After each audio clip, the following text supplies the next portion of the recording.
Good morning. My name is not Gerald Auger. I am Josh Mason, filling in for the great Jerry Auger, PhD. And I just want to say thank you for joining us today. I do need to do a quick shout out to the stream sponsor, Barricade Cyber Solutions. Cyber criminals have stolen your company's data and derailed your business operations.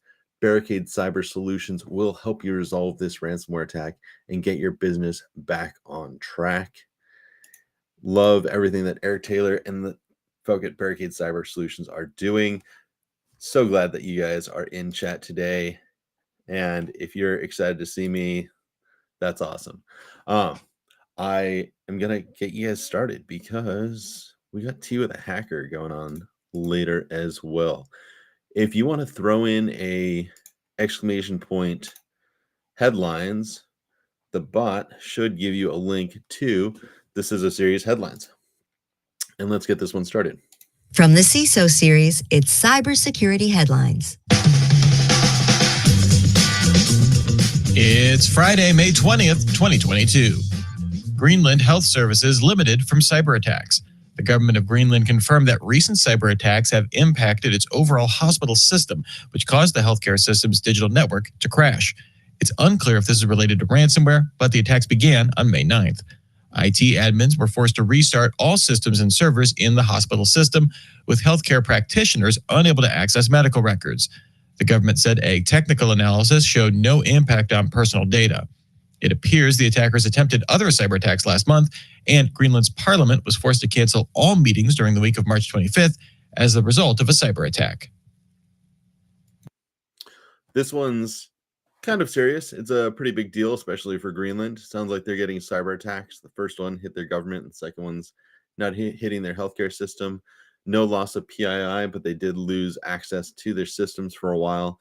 This, I think, is going to start showing countries more and more that cybersecurity is a big deal and that investments need to be made. I'm glad that they got things cleaned up, but it'll be good if we get some more eye-opening things happening. And I totally didn't do like the couple minutes intro that I know Jerry always does. I'll give you a heads up. Jerry is at a field trip with his kid this morning, and he will be back for the recap this afternoon with Linda Rust, who's amazing. And then he's going to be off all of next week. He needs a vacation. We love Jerry. He does need a vacation. I might be back. I'm not going to tell you when or if I am. There's going to be some other guests filling in next week. Oh, hey, Jerry. On the bus. Nice. Well, I hope I do continue to do a good job. Let's listen to the next headline. Phishing attacks surge in Q1. Security researchers from Kroll found that phishing emails as an initial attack vector increased 54% on the year in Q1. This rise caused incidents tied to email compromises to surpass ransom for the first time in a year. Kroll pins this uptick on the rise in activity from both Emotet and ICE ID malware. Once attackers used phishing for this initial beachhead, attack methods varied widely, from dropping ransomware and malware to, in some cases, attempting extortion just based off stolen data without any backing encryption attempt. Generally, attackers did not only attempt phishing emails as an initial attack vector, but also attempted to exploit vulnerabilities like proxy logon and log4shell. I know headlines like this are useful for organizations like probably Crawl and KnowBe4 and Iron Scales. Probably not, it doesn't make them happy, but that as their business is providing solutions to phishing and email campaigns. It'll be good when we, as an industry, get a kind of a clamp down on phishing. I actually included a little lab and a section on phishing in PTS under the, I was going to say social media, but that's not right. Only because there's another article later. Social engineering section of the course, and it works. It's extremely good at as a vector of input. And until we get everyone on board with fixing it, it's going to keep being bad. Google details 2021 0 days. In 2021, Google's threat analysis group reported 9 zero-day exploits across Chrome, Android, Apple, and Microsoft products. In July 2021, it outlined 4 of these, and the group just published details on the other 5. 4 of these impacted Chrome, 1 was specific to Android. Google claims these were likely sold as a group by the commercial surveillance company Cytrox to government-based actors. Across these different campaigns, these exploits were used to imitate URL shortener services to targeted Android users through email, always looking out for various Samsung phones in the campaigns. So Google always out there trying to help out their users and doing a good job with the threat action group. What I think is interesting in here, Cytrox is one of those vendors who creates malware and sells it to whoever pays the most money for it. There's a couple great podcasts from Darknet Diaries on these cyber brokers. And we create malware in the US, we don't sell it overseas, and it's for reasons. I'm glad that there's organizations like Google out there who are identifying and coming up with ways of fixing these things. They're also building out Android and making it as secure as possible. If you don't root your phone, you are very unlikely to get malware on your phone. And that goes for iPhones or Android. So just keep that in mind. If you don't root your phone and you keep it updated, you're probably going to be good. CISA warns of big trouble in BigIP.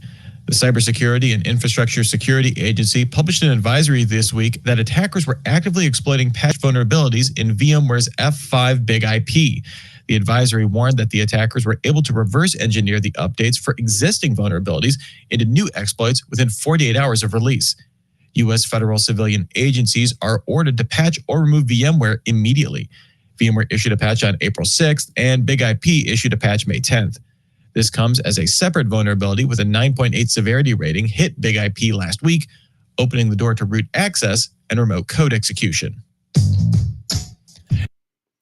Those are some big vulnerabilities. And for those who are just joining us, I am Josh Mason. I'm filling in for our good friend Gerald Auger while he's on a field trip. Looks like he is listening in on the bus, and I hope I do a good job.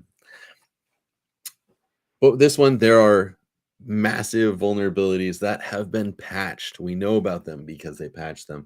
And CISA is saying go and apply those patches because they are being exploited actively.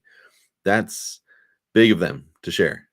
And that's one of those things where if you've got this software in your environment, VMware, kind of a big one, and BigIP, go out and get the update. Thanks, James. Yeah, that's really what it is. Having vulnerability management, having patch management and configuration management on point, and keeping up with things when a vendor puts out a patch for the software that you have, having an environment where you can drop it in, test it, make sure it doesn't break anything, and then move quickly to actually put it in place is kind of huge. Hey, BSEC, glad I got a mod in here. Yeah, it's me. Hey, Paul. Good to see you this morning. And now let's thank today's sponsor, Torque. Myth number 4 warned VPNs to follow the rules. The Emergency Response Team clarified that virtual private server providers, cloud service providers, and VPN providers must abide by the country's cybersecurity directions when they go into effect in June, or will have to pull out of the market. These rules require services to store customer names, email addresses, IP addresses, and financial records for 5 years, but don't apply to corporate or enterprise VPNs. Indian officials say there won't be any comment or consultation on these rules. These changes come as part of the same package that will require reporting significant security incidents to regulators within 6 hours. Texas asks SCOTUS to uphold. Wow, that one's kind of huge. India wants all VPN providers to start logging and storing all their users for 5 years. Now, if you guys are using a VPN, you might be familiar with Nord and who are a couple of the others, Proton VPN or Proton VPN. And it is great. What they do, they don't log, or they say they don't log. Same with ExpressVPN. If they don't start complying, India is going to say, all right, well, you can't operate in India. And I'm not exactly sure how that's going to work, how they're going to pull the plug on them, so to speak, because I don't think they're Indian organizations. It'll be interesting. It'll be kind of crazy. I really want to see how this one falls out. Old social media law. Texas Attorney General Ken Paxton filed a petition with the U.S. Supreme Court to reject an emergency application filed by tech industry trade groups to block the state's law regulating content moderation decisions on social media platforms. Lower courts issued an injunction on the law, as well as a similar one in Florida, arguing it violated the First Amendment protections of the platforms. Paxton argues the law focuses on business conduct and that these platforms should be treated as common carriers, like telephone companies of old. 11 other Republican attorneys general and the Solicitor General of Iowa filed an amicus brief supporting the law.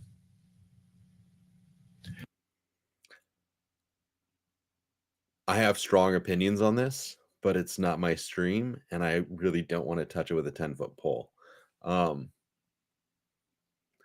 So for those who don't know what's going on, a bunch of states want social media to be regulated like an ISP or like a phone company, instead of being regulated like a newspaper or a magazine or, a private organization.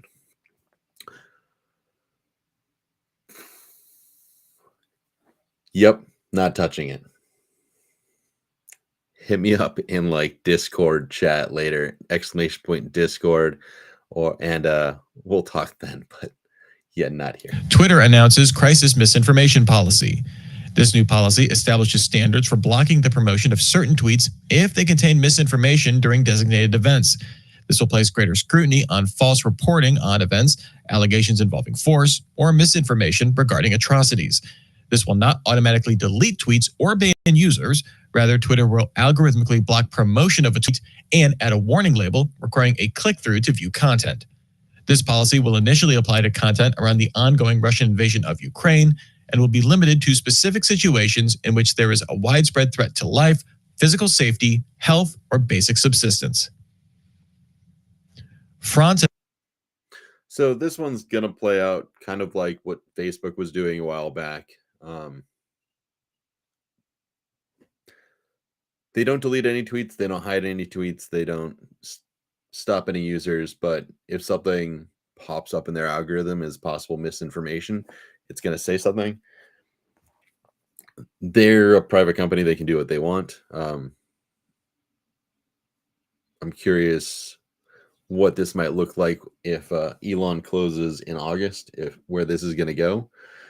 But it's been done before. It's exactly what the other article was talking about.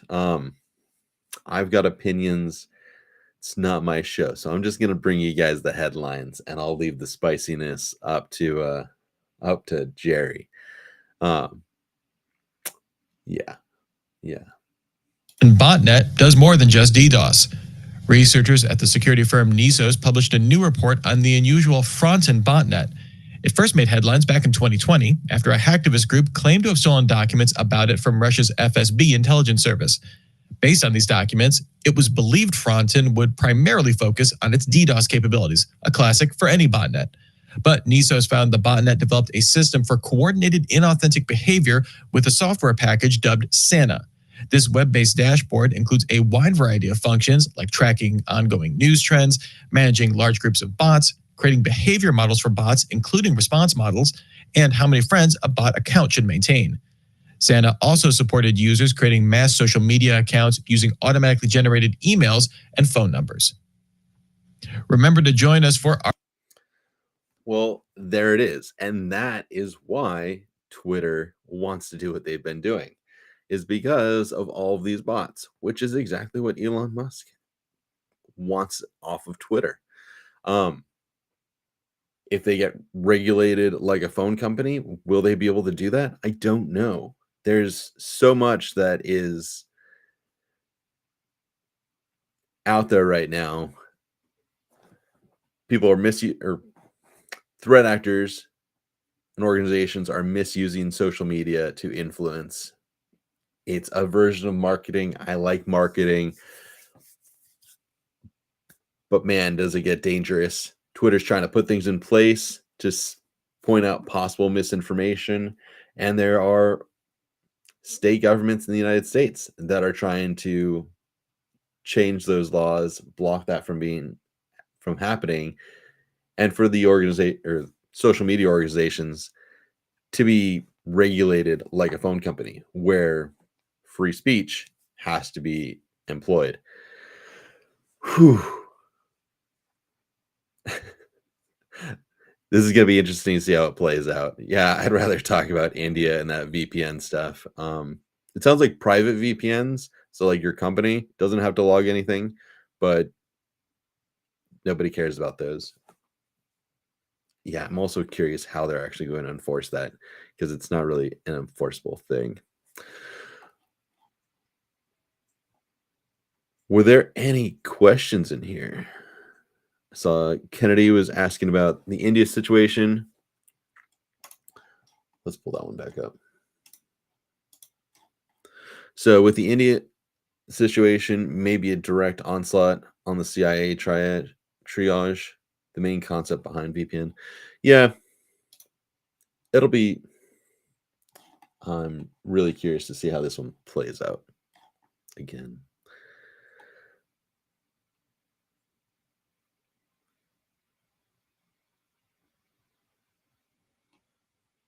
Yeah, Bisek, you hit it on the head. That whole who's going to determine what's misinformation? Is that this one or is it this one? It's kind of both. But if it does stop the bots and retweets of misinformation, I don't think that's a bad thing.